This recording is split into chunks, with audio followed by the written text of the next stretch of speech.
मुझे लगा कि आज एक तो उत्सव था, अजमेर जाना था, लेकिन किसी कारणवश नहीं जा पाया और चर्च भी नहीं जा पाया। लेकिन मैंने कहा कि चर्च तो वहाँ भी है, अपने परमेश्वर की स्तुति महिमा होती है, परमेश्वर का भवन है। तो मैंने सोचा आज मैं बेटे अर्पित के भवन में जाऊंगा और वहाँ पे छोटा सा मैसेज दूंगा। प्रभु ने कहा तू जा वहाँ, और जो मैसेज मैंने तेरे को दिया है, और सुबह ही मैंने इसको देखा और अभी मैं इसको देखा भी नहीं मैंने, मेरे को वर्णन याद आया, एक घटना याद आई मेरे को, और मैं भी ढूंढ रहा था तो मुझे ये घटना मिल गई। और बाइबल के अंदर लिखा है मत्ती रचित सुसमाचार उसका 8वां अध्याय 5 आयत से लेकर 13 आयत तक। जो किसी को भी मिले वो एक बार पढ़ दे। मत्ती रचित सुसमाचार उसका 8वां अध्याय 5 आयत से लेकर 13 आयत तक।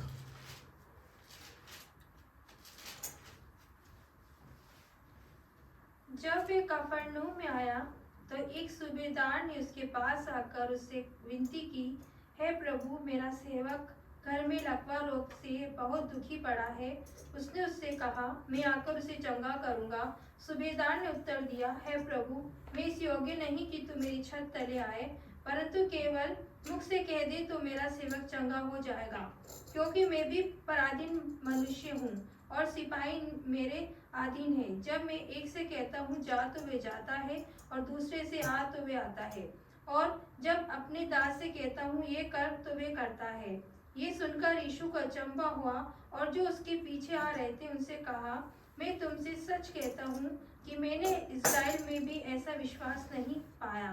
और मैं तुमसे कहता हूँ कि पूर्व और पश्चिम से बहुत से लोग आकर अब्राहम और इसहाक और याकूब के साथ स्वर्ग में के राज्य में बैठेंगे, परंतु राज्य के संतान बाहर अंधकार में डाल दिए जाएंगे। वहाँ रोना और दांतों का पीसना होगा। तब यीशु ने सूबेदार से कहा, जा, जैसा तेरा विश्वास है वैसा ही तेरे लिए हो। और उसका सेवक उसी घड़ी चंगा हो गया। आमीन।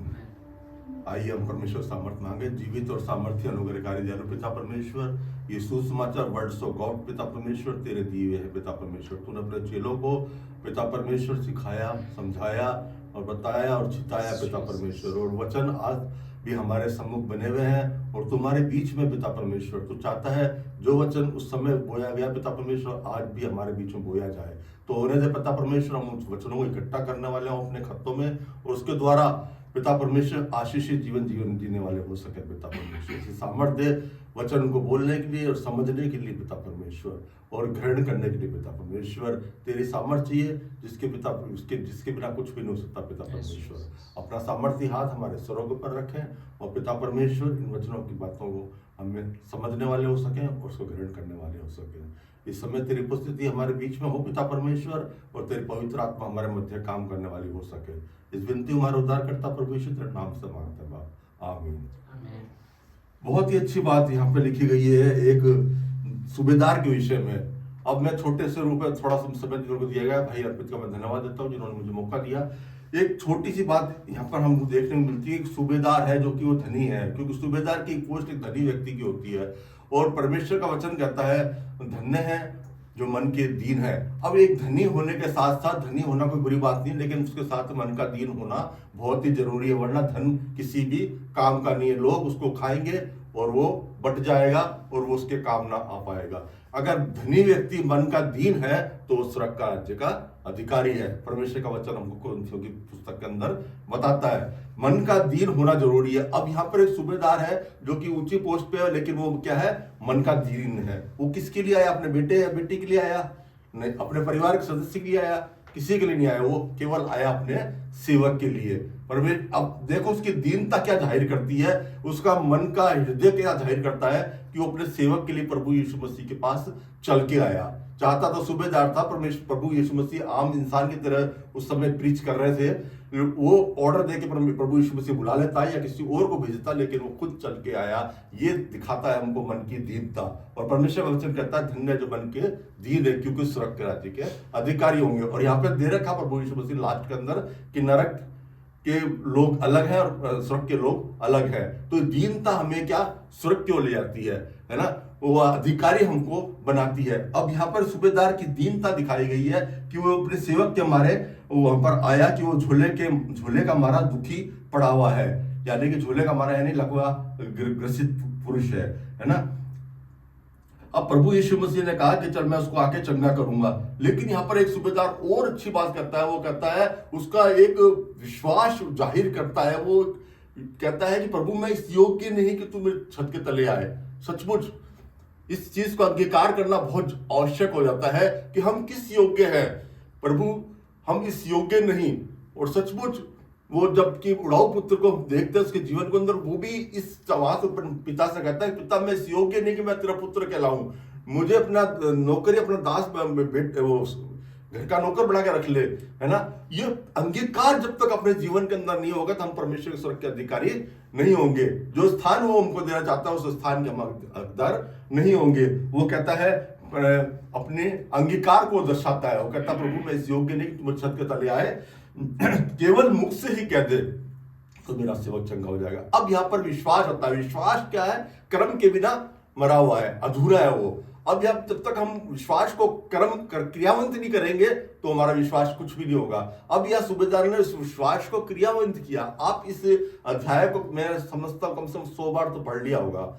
अपन माँ के पेट से ही बिलीवर्स है, परमेश्वर वचन हमारे घरों में अंदर है, पढ़ते हैं, 100 बार पढ़ लिया होगा। लेकिन कुछ बातें जो है उस समय प्रभु यीशु मसीह के द्वारा बताई गई, समझाई गई, उन बातों को अगर हम ग्रहण कर लेंगे तो वो रास्ता हमारे लिए तैयार हो जाएगा, जिस रास्ते में प्रभु यीशु मसीह को ले जाना चाहता है। ज्यादा हमें गहरा नहीं उतरना है, ज्यादा हमें फीत नहीं डालनी, स्टार नहीं लगाना है, कोई बड़ा योद्धा नहीं बनना है। सिर्फ कुछ बातें जो छोटी छोटी होती है वो अपने जीवन के अंदर धारण कर लेंगे तो हम स्वर्ग के अधिकारी हो जाएंगे। क्योंकि परमेश्वर ने इस सूबेदार के जो वर्णन है उसको बड़ा गहराई से मुझे और आप लोगों को सिखाया इस वचन के द्वारा। फिर वो कहता है, अब वो कहता है कि मैं भी एक सूबेदार हूं, इस पोस्ट पे हूं कि मैं सिपाही से कहता हूं जा तो जाता है, एक से कहता हूं आ तो आता है। वो कमांड को, उस बात को रियलाइज कर रहा है कि यीशु तो कमांड कर दे, क्योंकि परमेश्वर कहता है जा, तेरा जैसा विश्वास है वैसा ही हो जाए। और वो हुआ। लोगों ने उसके वस्त्र छुए और वो चंगे हुए। परमेश्वर ने जो कहा आज्ञा के, क्योंकि गॉड ऑफ सन था वो, और उसका पिता भी जो आज्ञा दी कि दिन हो तो दिन हो गया, रात हुई तो रात हो गया। तो ये परमेश्वर की वो वाणी को जानता है कि परमेश्वर कहेगा हो जा तो हो जाएगा। क्योंकि वो कहता था अगर मैं इंसान होकर, ऐसा व्यक्ति होकर अपने उसको कहता हूं, सेवक को कहता हूं जा, सिपाही कहता हूं जा तो जाता है, और आ तो आता हूं, तू भी अगर ऑर्डर करेगा तो वो परमेश्वर के ऑर्डर को जानता था कि अगर परमेश्वर ऑर्डर करेगा, हुक्म देगा तो वो मेरा सेवक क्या हो गया, चंगा हो जाएगा। फिर यह सुनकर यीशु ने अचंभा किया और जो उसके पीछे आ रहे थे उनसे कहा, मैं तुम सच कहता हूं, मैंने इस्राएल में भी ऐसा विश्वास नहीं पाया। अब देखो उसका विश्वास कितना अच्छा क्रियान्वित हुआ, है ना। ये चीजें कब पैदा होती है? जब मन के अंदर दीनता होती है। अगर हम ईगो के अंदर है, हम अपने योग्यता के अंदर, हम घमंड के अंदर है, तो ये चीजें नहीं आ पाएगी। मेरे आपका विश्वास क्रियान्वित नहीं हो पाएगा। आप ऑर्डर नहीं कर पाओगे, परमेश्वर से हक नहीं जता पाओगे, उसको आप ये नहीं कह पाओगे कि हे परमेश्वर तू कर सकता है, जब तक हमारे अंदर ये विश्वास ना हो कि वो कर सकता है। मेरे प्रियो, हम कह तो देते हैं कि प्रभु तू ठीक करेगा, तू सब कुछ करेगा, ये करेगा, वो करेगा, तू आज की रात करेगा, तू अभी करेगा, इसी समय करेगा। क्या वो होता है? मेरे प्रियो, नहीं हो पाता वो। लेकिन जब ऐसी दीनता, ऐसी विश्वास जब एक इंसान के अंदर आता है तो वो प्रभु यीशु मसीह भी घूम के भीड़ से कहता है कि ऐसा विश्वास मैंने इस्राएल से भी नहीं पाया। यीशु मसीह को घूमने पर मजबूर कर दिया।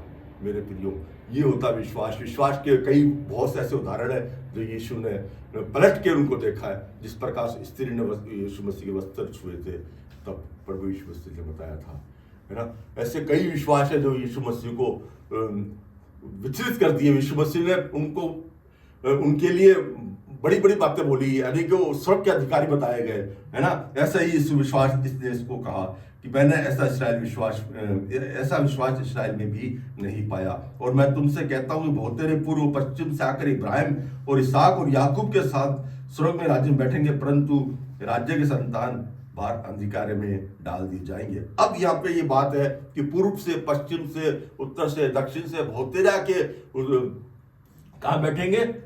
इब्राहिम, इसहाक और याकूब के साथ स्वर्ग के राज्य बैठेंगे। हम भी उनमें से एक हो सकते हैं, है ना। हम इसके अधिकारी नहीं है, जहाँ पे रोना और दांतों का पीसना होगा। हम स्वर्ग के अधिकारी हैं मेरे प्रियो। ये कुछ बातें सूबेदार के जीवन से हमको सीख लेनी है ताकि हम उस राज्य के अधिकारी हों। कभी भी किसी भी यीशु आ सकता है, कभी भी कुछ भी हो सकता है। दुनिया के अंदर अभी दिल्ली के अंदर अभी पिछले दिनों देखा किस प्रकार से प्रदूषण हो सकता, कोई इलाज नहीं था उसको रोकने के लिए। चाहे कुछ भी बरसात करा दो, चाहे कुछ भी करा दो, अचानक सब कुछ हो जाता है। अचानक कोविड आ गया था, अचानक प्रभु यीशु मसीह आ सकते हैं। लेकिन हमारे अंदर कुछ बातें अगर उस समय की प्रभु यीशु मसीह के दरमियान कही गई बातों को अगर हम मत्ती, मरकुस, लूका, यूहन्ना की इंजीलों से अपने जीवन में सीखते हैं तो हमें एक रास्ता मिल जाता है जो हमें स्वर्ग की ओर ले जाता है मेरे प्रियो। और यीशु ने सूबेदार से कहा, तेरा जा, जैसा तेरा विश्वास है वैसा ही तेरे लिए हो। अब यहाँ पर यीशु मसीह को कुछ भी करना नहीं पड़ा, ना उसके लिए दुआ करनी, यीशु मसीह ने ना उस पर हाथ रखा, ना यीशु मसीह उसने वस्त्र छुए उसके सेवक ने, और ना ही कुछ ऐसा हुआ। केवल क्या हुआ, सूबेदार का विश्वास वहाँ क्रियावंत हुआ, कार्य किया, और उसी घड़ी वो सेवक चंगा हो गया। तो परमेश्वर चाहता है कि अगर हम किसी भी बात में धनी हों, ये नहीं कि धन से इंसान धनी होता है, अपनी सुंदरता से भी धनी होता है, अपने स्टेटस से भी धनी होता है, अपने परिवार अपने घराने से भी धनी होता है, अपने सुख सुविधाओं से भी धनी होता है, तो वो उस चीज के जगह पहुंच जाता है जो परमेश्वर को पसंद नहीं है। वो कहता है आज की रात तेरा प्राण ले लिया जाएगा। उसने धनी व्यक्ति ने क्या सोचा कि मेरे पास बहुत धन आ गया है, मैं अपनी बखारियों में बड़ा करूंगा और उसमें धन इकट्ठा करूंगा, मेरे प्राण से कहूंगा खा पी और सुख से रह। उसी रात उस आकाशवाणी होगी उसके लिए कि आज की रात तेरा प्राण। हम उसी रात मर जाते हैं जिस रात हम परमेश्वर के द्वारा एक धनी व्यक्ति बन जाते हैं। मैं धनी व्यक्ति धन से नहीं कह रहा हूं, एक अपनी योग्यता से, अपने स्टेटस से, किसी प्रकार से, अपनी सुंदरता से, अपने परिवार से, अपने बच्चों के द्वारा हम धनी बन जाते हैं। तो परमेश्वर के आगे कभी अपना सीना चौड़ा ना करे, बल्कि कहे कि परमेश्वर मैं इस योग्य नहीं कि तू मेरे छत के तले आए। अपने आप के अंदर अंगीकार करो, परमेश्वर के सामने दीनता सा हो तो तुम्हें वो शिरोमणि बनाएगा। परमेश्वर का धन्यवाद देता हूँ इस समय को कि उसने और परमेश्वर के दास अर्पित को कि उसने मुझे समय दिया कि जिसके द्वारा परमेश्वर की बातों को समझाने वाला हो सका। प्रभु हम से प्रार्थना मांगते हैं, प्रभु हम इस योग्य नहीं, सचमुच पिता परमेश्वर तू चाहता है हमें स्वर्ग की ओर ले जाना पिता परमेश्वर, उस रास्ते पे पिता परमेश्वर जो तेरी ओर से निर्धारित किया गया है पिता।